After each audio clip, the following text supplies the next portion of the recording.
এই বেহেশত বা দোজখের মালিক কে? আল্লাহ পরওয়ারদিগার। মুরব্বী বলেছে বেহেশত ও দোজখের মালিকও আল্লাহ তাআলা। আপনারা একমত? কারা একমত এটার সাথে হাত তুলেন, যারা যারা একমত এটার সাথে। সবাই একমত, আলহামদুলিল্লাহ আলহামদুলিল্লাহ, আল্লাহু আকবার আল্লাহু আকবার। যার মালিক একমাত্র আল্লাহ রাব্বুল আলামিন, সেটা দেওয়ার ক্ষমতা মানুষ কি রাখে? তাহলে যে মানুষ কে বলে বেহেশতের মালিক আল্লাহ তাআলা, দোজখের মালিক আল্লাহ তাআলা, কে কোথায় যাবে সেটা সিদ্ধান্ত একমাত্র আল্লাহ তাআলা নেবে। তাহলে যারা গিয়ে বলে যে তাদেরকে ভোট দিলে বেহেশতে যাবে, এটা কি হতে পারে? মুনাফিকি না, এটা রীতিমতন শিরকি শিরকি শিরকি, আল্লাহর সাথে তারা তুলনা করছে।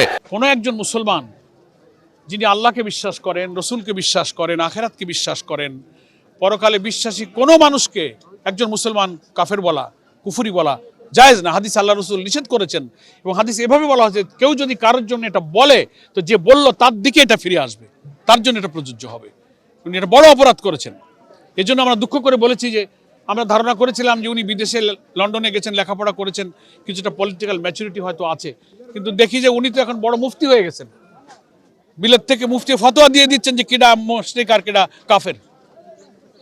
এটা তার কোনো অধিকার নেই। এটা উনি রাজনৈতিক নেতা হিসাবে কাজটা সৌজন্যতা, শিষ্টাচার বোধের সাথে এই কথাটা যায় না। এটার জন্য আমরা তীব্র প্রতিবাদ করি। এটা বলার অধিকার ওনার নাই। ইসলাম সম্পর্কে যারা পড়াশোনা করেছেন, যারা স্কলার, যারা পণ্ডিত, যারা ফকি, যারা মুফতি, তারা মুসলমানদের কোনো বিষয়ে ভুল ত্রুটির বিষয়ে তারা দৃষ্টি আকর্ষণ করতে পারে, দি হ্যাভ দ্য রাইট। কিন্তু তিনি তো এটা অধিকার রাখেন না। তিনি রাজনৈতিক বক্তব্য দিতে পারেন। সেজন্য আমরা এটার কথাটার খুব তীব্র নিন্দা করি।